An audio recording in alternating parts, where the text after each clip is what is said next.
మామూలు పబ్లిక్ ఇవాళ ఒక అబ్రోడ్ వెళ్ళడం అనేది అంటే మా ఊర్లో అయితే మాది మొగిలిపేట మెట్పల్లి అక్కడ మా ఊర్లో మేమే ఫస్ట్ వస్తాం ఇక ఇది వాళ్ళకు రియల్లీ యాడ్సప్. ఓకే. సో వీళ్ళ సర్వీస్ అంతా కూడా ఎలా అనిపించింది? ఇప్పుడు సర్వీస్ మామూలుగా నేను చెప్తున్నా కదండి, మాకు అసలు ఇలాంటి మాకు జరిగే ప్రాసెస్ ఫోన్ చేసి చెప్తుండ్రు, మేము వస్తున్నాం చేస్తున్నాం తప్పితే అసలు ఎలాంటి లేదు. ఇప్పటికి ఖర్చు మేమేం డబ్బులు పే చేయలేము, అంతా వాళ్ళే 43 lakhs శాంక్షన్ అయింది.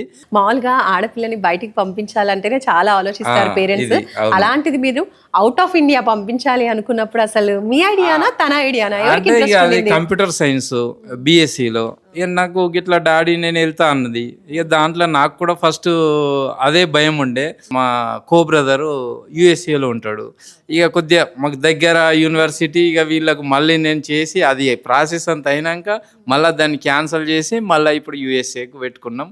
అది కూడా సక్సెస్ అయింది. మీ హ్యాపీనెస్ ఇప్పటికే తెలుస్తుంది మీ మాటల్లో. ఉన్నది వాళ్ళకి కావాల్సింది ఇచ్చుకుంటూనే వెళ్తున్నా.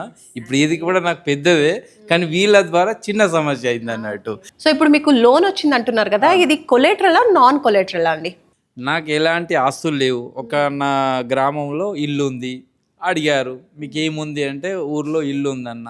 కాకపోతే నా సాలరీ నాదేది నేను చేసే జాబు దాంట్లో పే స్లిప్స్ అవి నాకు ఎంత వస్తుంది అవి పెట్టుకున్నారు. అది పెద్ద ఇష్యూ కాదు. ఇక్కడ ₹1,00,000 లోన్ తీసుకుంటే కూడా అవన్నీ పెట్టుకుంటారు, కానీ ఇది చాలా పెద్దది మాకైతే. ఇప్పుడు చాలా మంది పిల్లలు కూడా వెళ్ళాలనుకుంటూ ఉంటారు, వాళ్ళ పేరెంట్స్ కూడా భయపడుతూ ఉంటారు. ఎందుకంటే ప్రతి ఒక్క పేరెంట్కి ఉండేటువంటి భయమే అవుట్ ఆఫ్ కంట్రీ అన్నప్పుడు. సో అలాంటి పేరెంట్కి స్టూడెంట్కి మీరు ఏం చెప్తారు? నేను ఒకటే చెప్తున్నా మేడం, భయం అనేది ఓకే, కానీ మన ప్రయత్నం అనేది ఫస్ట్ సోర్స్కి వచ్చి అప్రోచ్ కండి. మీకు వీలైతే ఓకే, లేకుంటే మీ స్టడీ మీది. నేను చెప్పేది అది. ఇప్పుడు మనం ఇంట్లోనే కూర్చొని ఇది అంత ఏదో రాంగు అనుకుంటే అయితే కుదరదు. దయచేసి చదవాలనుకునే పిల్లలకు భవిష్యత్తు ఇవ్వాలనుకునే తల్లిదండ్రులు ఖచ్చితంగా వచ్చి ఒకసారి సోర్స్ వల్ల చూడండి అంతే.